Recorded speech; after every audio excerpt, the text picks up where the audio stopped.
Kiritsuke, Gyuto, what's the difference? Why do you want one? What's the big deal about these things anyway? People love them, people freak out about them. What makes them so cool? Let's get into it. This is a Gyuto. Gyuto looks a lot like a European chef's knife. Why? Because it's designed after a European chef's knife. Japanese knife makers wanted to make stuff that fit the Western culture, wasn't a single bevel, this was their go-to. Good reason. This is super functional, really all-purpose all around. You can do tons of stuff with this knife. This is the one knife that you can do practically everything with. A Gyuto, super useful. What's a Kiritsuke? Almost a Gyuto. What's the difference?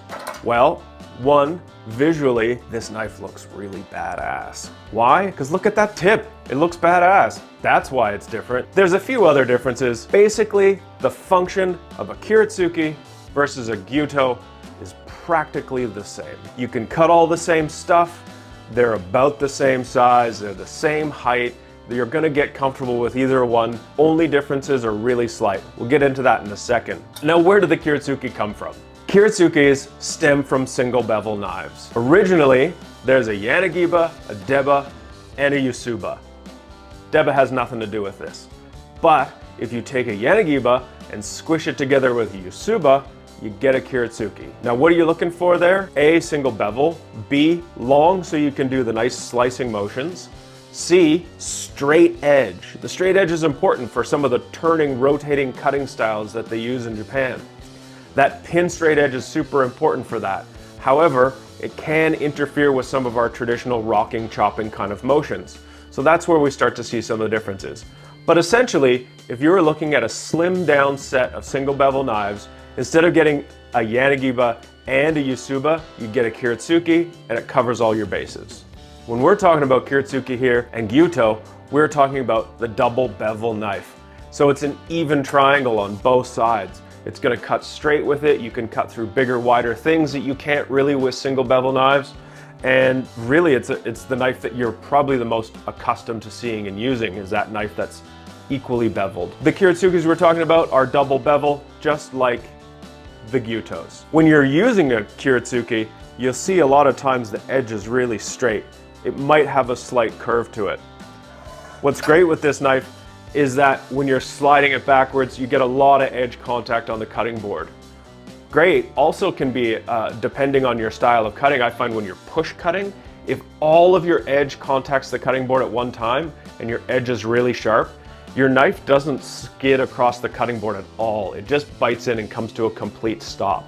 So you can ruin your sort of smooth rotating motion, and it actually keeps you from cutting as fast as maybe you can. Whereas the Gyuto, with more curvature to the edge, allows you to follow that curve and build that rocking motion as you're cutting. If that's your style of cutting, I think a Gyuto might be a preferred one. Because with the Kiritsuke, if you get into that rocking motion, you can end up stabbing the tip of the knife into the cutting board.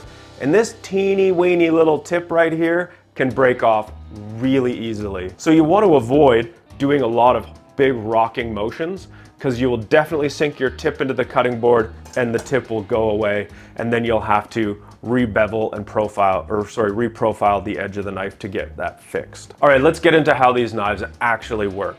This Gyuto, really great for doing pretty much everything. Let's boil it down to this. There's a push cut, a pull cut, and a chop, right? The push cut's where you get into that rocking motion.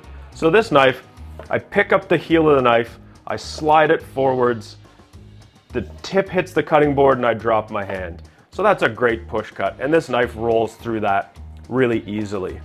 Now, a pull cut is when I pull the knife backwards and I'm dragging the tip back through the food as I cut, right? This works really well for that too. I am trying to make sure I'm following the curve of the knife so I cut all the way through the food. And then chopping, where I'm just sort of banging the knife up and down. As you can see, the Gyuto, it's kind of doing all of those things, and it's doing them quite well. When I'm using the Gyuto, and we've got this curve to the blade, I'm trying to make sure I follow that curve, because if I just push the knife straight down, it's not always going to cut all the way through, because the curve's not going to come in contact with the cutting surface.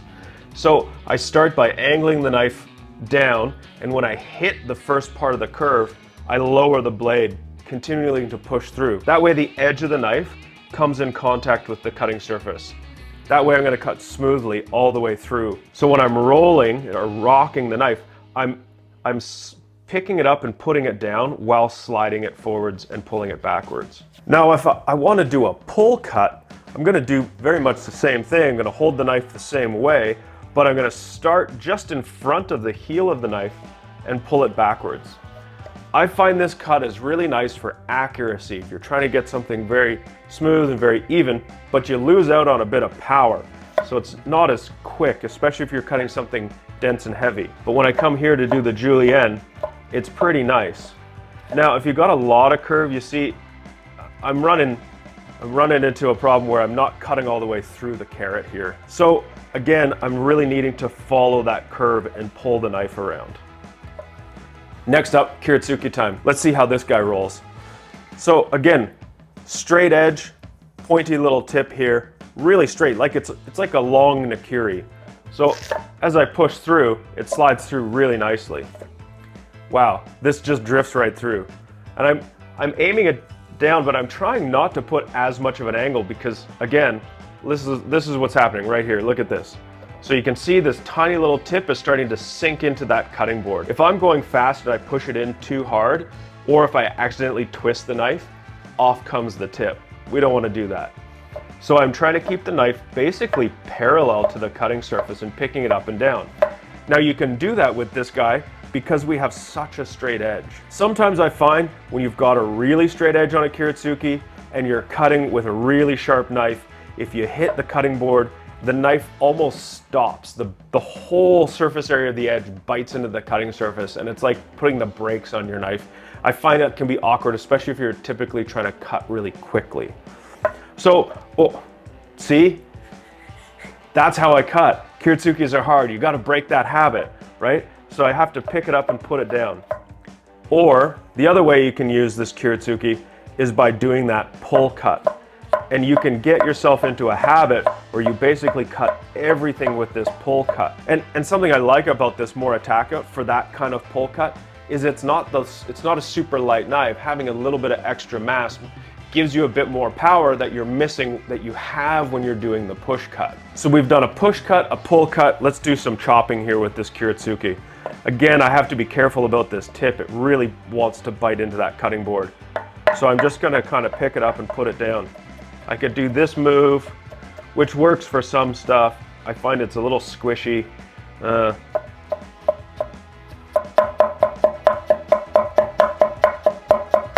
I mean, it'll do the job, for sure. Moritakas are fantastic knives. Right, so the Kiritsuke, what it does really well is that backwards chopping motion, getting that whole straight edge, hitting the cutting board at once, and it's really smooth, it's really straight. You can do some forward chopping, but it's a little risky, especially if you're getting your rock on. Where the Gyuto has that curved edge, and it really does allow you to get that rocking motion. However, when you're going back, you have to pull back and then pull up so you drag the knife through and you don't end up with that accordion effect in the food that you're cutting. If you really like the Kiritsuke look, because I don't blame you, I mean, this thing looks super cool. That tip, I mean, functionally, you don't get much difference between the tip. However, it is a slight bit thinner at the tip. And frankly, it's got a lot more attitude. This knife looks really wicked. So if you like that push cut and you like that rolling chopping motion, look for something like this. This Nigara is fantastic. It's basically a Gyuto, but they've cut the rounded front off. This gives you what is often known as the K-tip, the Kiritsuke style tip. You get the Gyuto's performance, you get that rolling feel when you chop, but your tip is up a little higher. You get lower risk at stabbing the tip into the cutting board and breaking it off. So it's kind of a hybrid between the two that gives you this really badass looking knife without having to worry about how you're using it so much. So let's give it a go.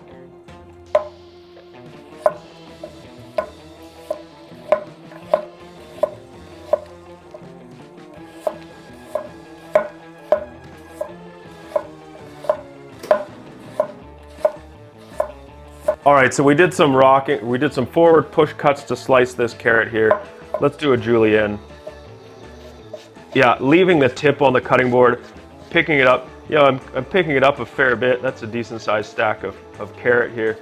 And yeah, that rolls really nicely. That curve here on the tip really allowing me to get that rolling, rocking motion going. And when I pull back, let's see how that goes with the backdrop. Pretty much the same as a Gyuto.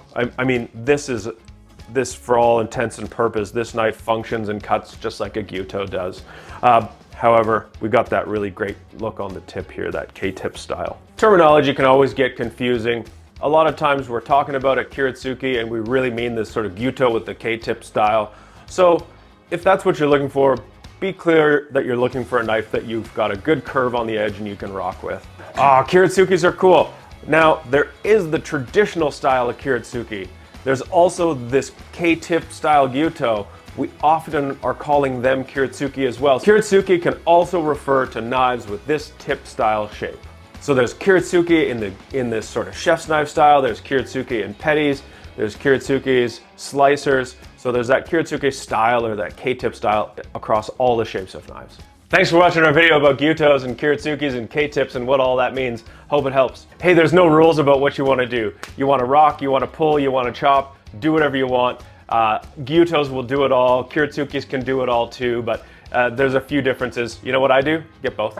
I'll be honest, of the 3 knives used today here, this Haruki Zampa was really quite exceptional. Super smooth, super thin, did lots of julienning of carrots really nicely.